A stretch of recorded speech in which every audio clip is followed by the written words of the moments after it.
याज्ञवल्क्य जी महाराज बड़े प्रसन्न हुए हैं, मन ही मन आनंदित हुए हैं, क्योंकि जब संतों से भगवान की कथा के विषय में चर्चा की जावे, सत्संग किया जावे, तो बड़ा प्रसन्न हो जाते हैं कि आज तो सब मिल गया है, सब पा लिया है। क्योंकि उनके पास तो भगवान के नाम का ही धन होता है। बड़े धनवान होते हैं संत महात्मा गण, क्योंकि उनके पास राम नाम रूपी धन है, कृष्ण नाम रूपी धन है। और यह एक ऐसा धन है कि मीरा कह रही है, खर्चे नहीं कोई लूट ना लेवे।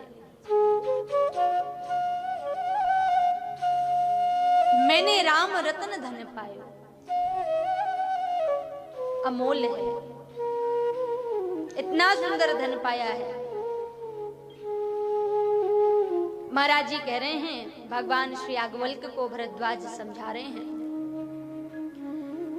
पूछा ही है आपने तो सुनाने के लिए हम तैयार हैं। परब्रह्म तो एक ही है, रूपम रूपम प्रति रूपम भवेत्।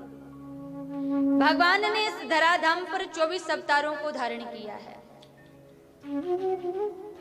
मानवावतार जो हैं वह 2 ही हैं। 18वां अवतार भगवान ने श्री राम के रूप में लिया है और 22वां अवतार भगवान श्री कृष्ण के रूप में धारण करके भगवान इस धराधाम पर आए हैं। इस भारत की भूमि पर भगवान श्री राम ने 11,000 वर्ष तक शासन किया है और भगवान श्री कृष्ण ने 125 वर्ष तक इस धराधाम पर लीलाएं की हैं। भगवान श्री राम मर्यादा के आदर्श के नायक हैं, मर्यादा पुरुषोत्तम है, तप करते हैं, अनुष्ठान करते हैं और भगवान कृष्ण लीला पुरुषोत्तम है। भगवान श्री राम ने जो किया है हमको जीवन में वो करना है और भगवान कृष्ण ने जो कहा है हमको जीवन में वो करना है। क्योंकि भगवान श्री राम का जो चरित्र है वह बड़ा सरल है, वह धारण करने योग्य है, हम उसको धारण कर सकते हैं, अनुकरण कर सकते हैं।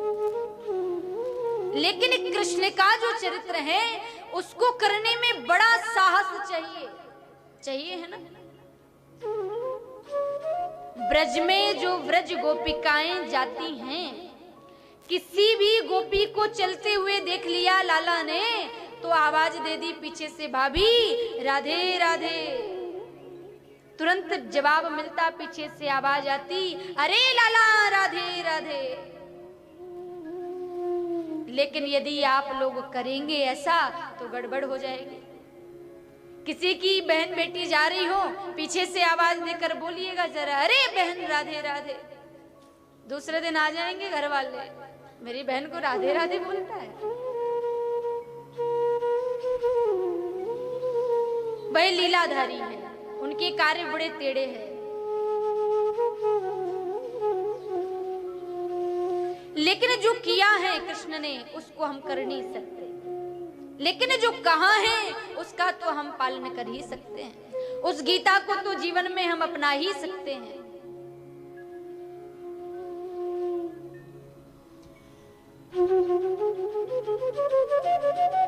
भगवान श्री याज्ञवल्क्य जी महाराज आनंदमय कल्याणमय जो गाथा है, जिस कथा को भगवान शिव ने नहीं छोड़ा है, श्रवण करने के लिए भगवान शिव भी पहुंचे हैं। राम राम राम का वर्णन श्रवण करने के लिए पहुंचे भगवान शिव। उन्हीं के चरित्रों का वर्णन याज्ञवल्क्य जी के मुख से निकल गया और भगवान याज्ञवल्क्य जी कह रहे हैं भरद्वाज जी को, प्रभु एक समय की बात है कि त्रेता युग का जो समय है उसमें भगवान श्री राम ने अयोध्या के आंगन में जन्म लेकर की लीलाओं को धारण कर भगवान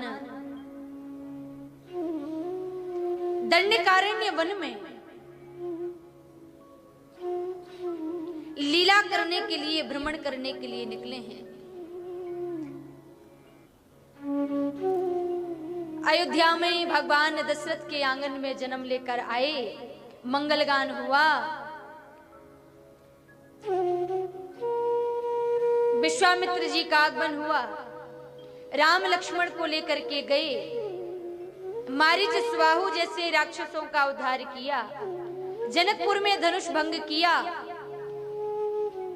विवाह होने के पश्चात भगवान अवध में आए, राज्य अभिषेक होना था कि किसी की बुरी नजर भगवान श्री राम को लग गई और मेरे राम को प्रातः वन जाना पड़ा।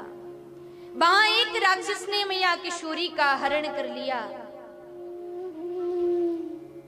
तो भगवान वही राघवेंद्र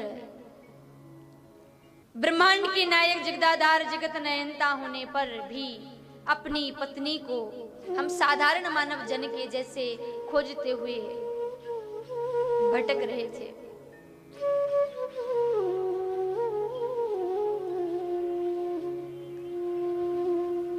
किष्किंधा कांड में भगवान की सुग्रीव से मित्रता हुई और जामंत श्री हनुमान द्वारा श्री राम का संदेश मैया किशोरी तक पहुंचाया गया। किशोरी जी का संदेश राम जी तक पहुंचाया गया। राम रावण का युद्ध हुआ, भगवान विजय प्राप्त करके किशोरी जी को लेकर के अवध में पधारे। पुनः राम राज्य की स्थापना हुई, राम राज्य बैठे त्रिलोका।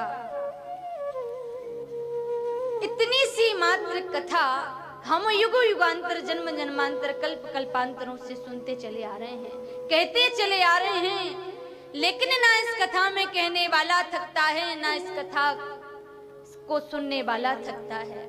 कहा जिस दिन मछली जल से तृप्त हो जाएगी, उस दिन राम कथा के श्रोता वक्ता दोनों ही परिपूर्ण हो जाएंगे। इतनी सी मात्र हम कथा को युगो युगांतर जन्म जन्मांतर कल्प कल्पांतरों से गाते चले आ रहे हैं।